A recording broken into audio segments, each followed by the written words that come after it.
paano ba maging nurse dito sa UK.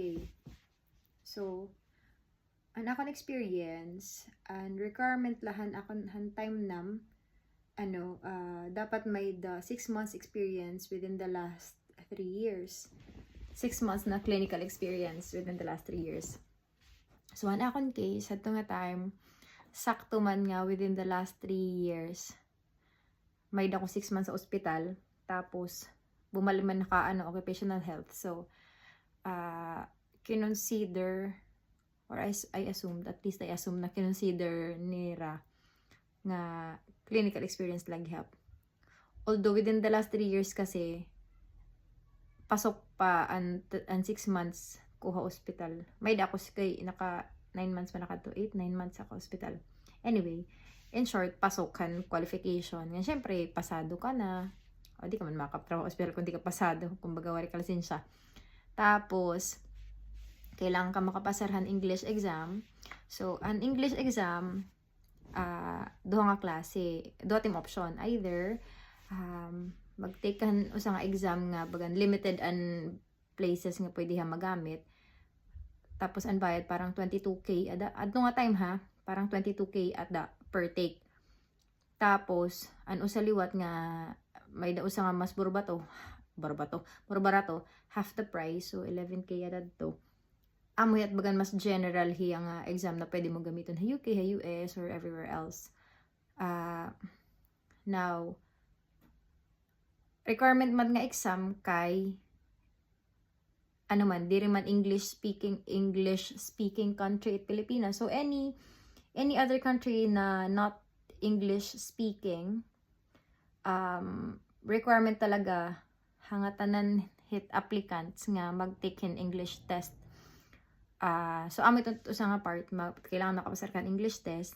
Tapos, apart from that, and mismo na examnahan ka na nurse. So, hit ka na partly at hin ka nurse na, duha nga klase nga exam itin papasaron. Tikang didha Pilipinas, magtitake na hin, experience, magtitake na hin computerized exam. Tapos, syempre, kung makapasar ka, actually, pwede ka na mag-take han English exam, ngan computerized na exam, bisan wala ka pa employer. Kaya actually, mas malaksi. Kaya ito nga time, han pag-take ko, wala ka pa to employer. Wala ka pa nga to agency. Kaya, pag mamiling ka ng agency, amo man pamiling nga dayon, kung pasado ka ng English exam, kung may da ka na CBT ang tawaghan, competence and computerized. So ato nga CBT amo itong hiyat first part with competency, which you will have to take while in the Philippines or any other country that you're from or currently working at. And then the second part will be an OSCE na exam. Observe to niyang exam, meaning pera ka station, nag-iba-iba na kasi hit number of stations. At nga time namon walo adad to. Nakalimot na ako. Basta, may certain number of stations, tas per station, i-observe ka, hit examiner. So, example, may station nga mag-assess kahin pasyente. So, kung it's either may datawo mismo nga bagan actor nga mag-act as patient, tas ikaw bilang nurse, bagan isi-simulate niyo nga actual nurse ka, tapos gingigradan ka habang nag-iinakan ka. So, as soon as mag-start, time, kumbaga may oras, tapos examiner, may doon niya, checklist na may dito mga dapat ni kumbaga scoring system ba, na kumbaga at least ang mga major requirements or major points ma-satisfy mo ba. Tapos, apart from that, mga skills gihap. Example, anakon nakuha to. Kay bagan random bagan damo nga skills, tas bagan random itim makukuha hit mismo nga adlaw. So, di ka maano itim makukuha. Although, you would, standard na nga may the assessment, implementation. Implementation meaning kung maghatag, may the chart, tas magkikita ka kung mga gamot hit pasyente, tapos ihatag nimo. So, with that, graded ka gihap. Tas may time limit gihap. Tapos, evaluation. Ay planning, may pa planning yung maghimo ka lating care plan na time gihap habang nagsisinurat ka na hinunod mo ka anak time Bado kung halos anak kay nagdadali ka man.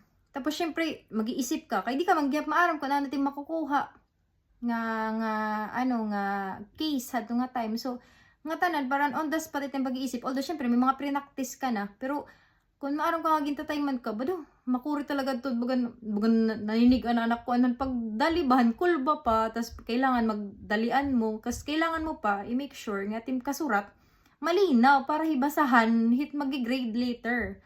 So nga tanan nga station may time. Tapos may dako gapad usa nga station nga bagan kun ano ba to?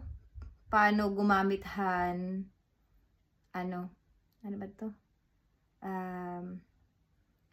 Incentive sa pero ano ba to? Nakakalimot na ak. Ginre-repress na tak utok. Basta may mga skills hadto nga bagan wound dressing gyap. Ayan to bagan nakakalimot na ak. Basta may mga skills, basta may time. Tapos naka makuri pahit nga exam. Example, 8 stations. Nga tanan kailangan ni mapasar. Mamali ni mit usa, hulog ka nga tanan.